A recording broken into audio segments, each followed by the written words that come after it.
Hello, hello, ladies and gentlemen. This is your girl Mitzi, and this is Mitzi. Let's think about it. Today, we are thinking about how fiction helps us process truth. Ladies and gentlemen, isn't that something to think about? Yes, it is. And that's exactly what we will be thinking about today with my special guest, Michelle. Thank you so much, Michelle, for coming onto my show, sharing your time and your perspective with me. It's truly a pleasure to have you here.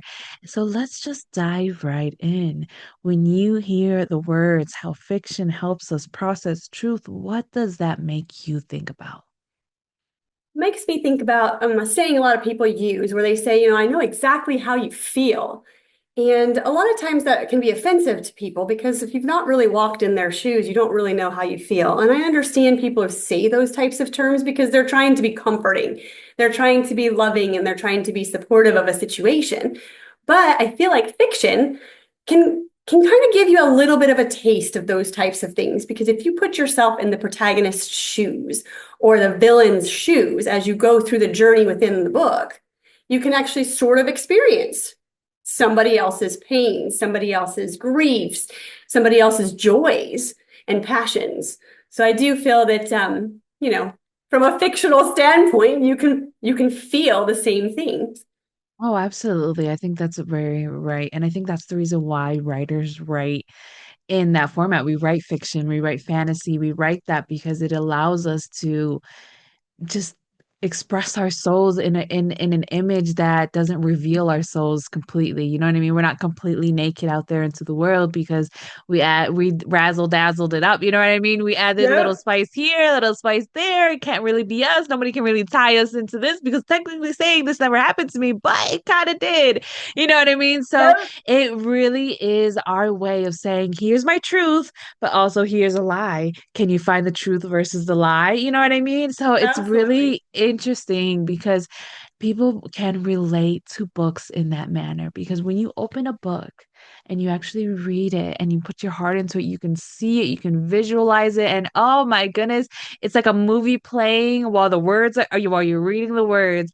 So, have there ever been a book for you that you like fell in love with and they happened to make a movie out of it and then it ruined it for you? Oh my gosh. I feel like trying to think I of know. which one off the top of It's a my head. I thinker. can't. I know that that has happened, but on a quick spot, I can't think of one at the moment. But oh, actually, Oh, no. Perfect example. Sorry, it took me a minute to get there. it's Um, okay. Janet Ivanovich is One for the Money. I love her series. I actually write very similar to her with my series because she was kind of one of the first authors that I really started kind of loving that mystery aspect, but a quick, easy read. And so I write very similarly. But her very first book in the Stephanie Plum series was a little on the darker side out of all of her books, but it's a mystery. Murders are happening, things can get dark. But they did the movie, and when they made the movie, they did it so wrong. The characters didn't even have enough of the same personalities as the original characters of the book. It followed book one, but it really didn't do it justice. And honestly, when you tell people, like, read this series, it's just a great series, it's so much fun, but you're always like, don't watch the movie, it's not worth it.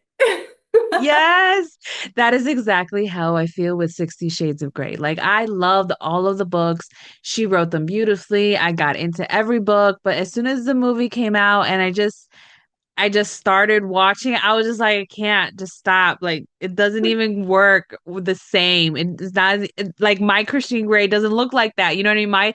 My Yep. people, how I imagine them, don't look like that. So it really does disturb me. So I guess to go back into the main point of this is like, what does fiction make you think about? Fiction in general makes me think of kind of an adventure, kind of an escape from your regular life, a journey that you can take it within your own safe confinement of wherever you reading nook, the beach, a boat, or maybe just in your bedroom, wherever you sit to read. It's kind of like you get to journey in. I mean, I always like to envision it like in Mary Poppins, where they jump inside the sidewalk chalk. Same kind of thing with books. You get to experience things that maybe you otherwise wouldn't. And some things maybe you don't really want to experience. So it's again within that kind of safe confinement of a book instead of certain things. Obviously, people don't want to be kidnapped and whatnot, but at least you get to experience and process through how others maybe would deal with that. Or, Mm. you go on adventures, you go to castles. I mean, how many of us get to hang out in a castle if you're writing fantasy? How many of us are princesses? I mean, you'd like to be a princess, but most of us aren't. So you get to pretend, and it's like a grown-up pretend. I've decided it's kind of one of those ways that, when you're a little girl, you get to dress up and do whatever you want, and you can play fairy Yeah. princess and things like that. But as an adult, I mean, most of us don't get to run around dressed up like a fairy princess. So your books become that. That's your kind of escape. Yeah, I love that. It really is. It's like a form of escapism. It really is because it allows you to escape your reality in such a safe way that you're not really doing any harm to anyone. And as long as you're not reading and driving, we're good. You know what I mean? Like Absolutely. as long as you're not reading and driving, then you are safe. You know what I mean? But Then we have a different topic. exactly. That's a whole different topic and a whole different avenue. So yes, I agree. I think that is something really to consider. Is like if you're having a stressful day and if you're just overwhelmed with life, sometimes just reading somebody else's fantasy, possibility, imagination, creativity, it really does allow you to escape. Or even the better one, when you actually write down what you'd wish would happen in your life instead of what's actually happening. Oh, that's a beautiful way to twists and turns the possibility of your life, and then you can go into your work field or go into your day-to-day life and not see it in that manner, not be so dreaded of like, oh, now I gotta go to work, now I gotta deal with Susie, you know what I mean? Now you can be like, Yep. yes, I will deal with Susie and it will be so much better. So yeah, it's most definitely an amazing situation. So I guess I have to ask you, what does truth make you think about? What does truth make you think about? I think it makes, for me as a mystery writer, the first thing comes to mind is, the whole justice, the whole finding peace for whoever's involved in the mystery, a closure and a happy ending kind of thing. But as a regular individual, truth is just being honorable and, you know, trying to be the best version of yourself that you can be and realize that, maybe sometimes you're not always the best person, but at least if you're learning and wanting to grow, then you're true to your internal true self. So that would be kind of my two truths angles.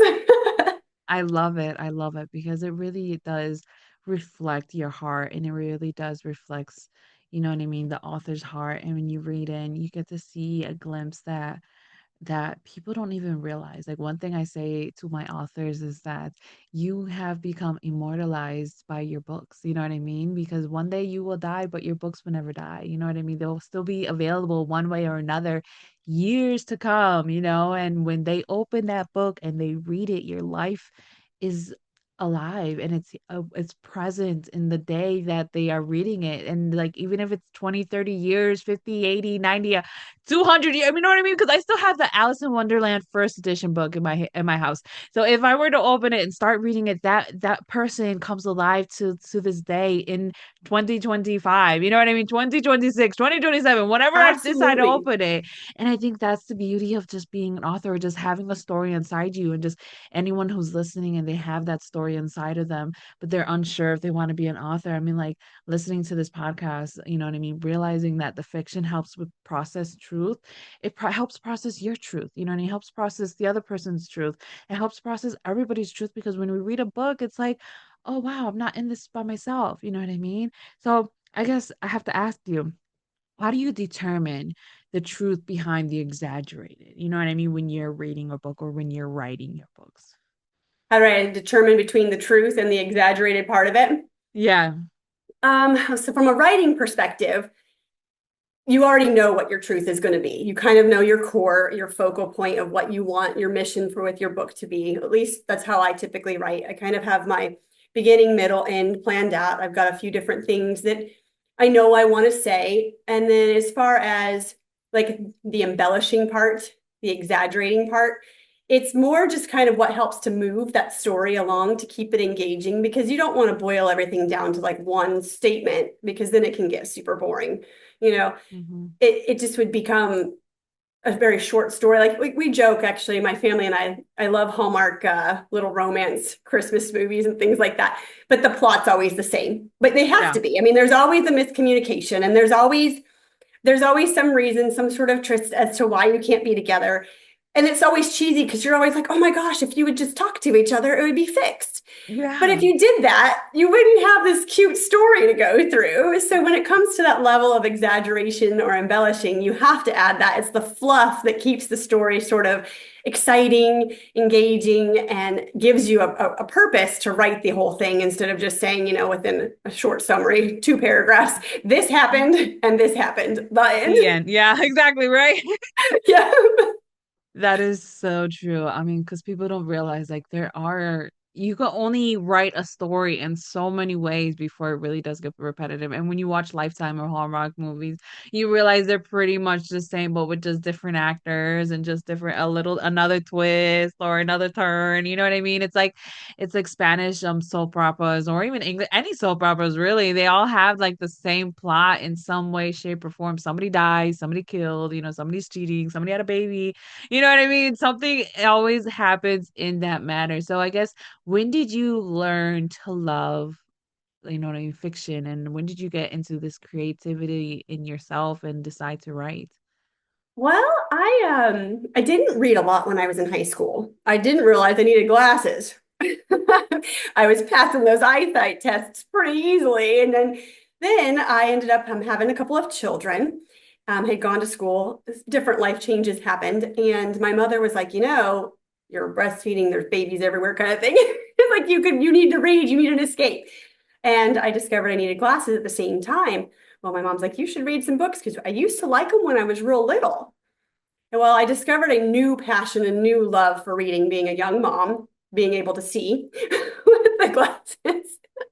And gosh, I just started just falling in love with these adventures because, when you are raising two little kids, you've got nap time, you've got little things going on, and you're tired, so you don't really want to do a ton of stuff, but just cozying up with a book while your kids are like maybe sleeping on you or, hanging out was Yeah. perfect. And I would always read children's books to my kids, which my daughter is an avid reader. My son, not so much, but he's just a typical boy. But my Yeah. daughter grew up with that kind of reading in her mind. Like she would see me reading, she would sit and read. And so as the years went by, they were still relatively young. I decided, gosh, I love this so much. I think I would like to write. So I Mm. started doing a little bit of writing. Didn't do a whole lot because my still main focal point was the kids. And I worked for a dance studio and theater company at the time. So I was a stage manager and I did costuming and all of that stuff backstage, hair, makeup, all those fun things. So it's kind of already in the crafty realm, but not in the writing realm. And I just kind of kept putting it off. Oh, I'll write a little bit here and there and putting it off. But once my kids were in high school and almost done and then actually finished graduating is when I really took the writing career very seriously and decided this is what I really do want to do with my life. I decided I love the theater. I love dance. It'll always have a huge piece of my heart, but I didn't want to do that into my late, 70s and 80s backstage type stuff. But I could see myself writing until I can't write any longer Oh because it's just yeah. so much fun to me. I just love it. Oh, I believe it. Oh my goodness. Nobody, unless you're a writer, you know what I mean? Unless you're a writer, you really can't relate and you're like, okay, yeah, there's no really big deal of it. It's not nothing. But in reality, it's like when you write, oh my goodness, it's like it's intimate with yourself. You know what I mean? Because you Absolutely. have this moment and like I don't know exactly how you like see it or how you write it, but for me, it's like as soon as I start writing, like I could see everything. You know what I mean? In my Yes. mind, I could see everything. So I'm like, I'm just writing what I see, writing what I hear, writing what everything that comes out of my mind, like that's part of this book. And then when it's time for me to like give it a break and come back to it and rewrite, it's like, oh, but I missed this. This was part of the scene. This is part of the scenario. You know what I mean? And it creates this beautiful, oh my goodness. I'm like, I'm so proud of my novel. Like I haven't published it yet, but it's gonna happen. I'm still at It the is. And final. You know what I mean? And I you're gonna know it. love it. Yeah, I know. And it's my baby. So it's just like, oh, it's so precious. You know what I mean? So it's No, I agree 100%. It's like it is. It's your child. It becomes a child because you've put so much love and so much passion into it, and you want everybody to love it the way you do. I mean, yeah. that's a mom trait, you know that. So, Yeah. yeah, okay, this is my child. But no, when I write, I don't know about you, but my characters, and some people get this, some people think it sounds crazy, but my characters are what end up talking to me. Like I almost Mm. feel like I hear them in my mind. And they'll be like, Hmm. oh, you need to say this and this and this, and I have this to say. And I've had a couple characters actually that I wasn't going to necessarily bring back. I wasn't going to kill them off, but they were going to be more of like a little side character. And Yeah. a couple of characters, as the course of the series has gone by, has been very adamant. No, you're not kicking me out of this. I want to be a part of this group. And, new things come up for this particular character. And it's like, oh my gosh, Yeah. maybe I was wrong to think I should get rid of you so soon. Yes. Yes, I love that. And I think that's the beauty of writing is that it allows you to realize that one, you're not crazy.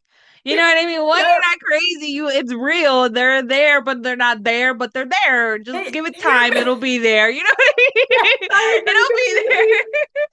Exactly. So it's just like when you're writing, it's a beautiful thing. So it's like it really it really does help you because when you especially when it comes to fiction, because when you do like nonfiction and it's very straight history, like research, boom, boom, boom. Like Technical. you kind of, yeah, very technical, and you kind of lose something, you know what I mean? Because it's very rigid. It's black and Yeah. white, no gray area, very black, white. That's it. Straight lines, square, triangle, whatever you want to call it. Yeah. It's very rigid, you know what I mean? But when it comes to fiction and fantasy and sci-fi and this being that really creative mindset, anything is possible. You know what I mean? That's what's Literally beautiful. anything is possible. So it's like everything that you think of or perceive or think is possible or is corny or impossible for somebody else, it's possible in your story. It's possible in your world.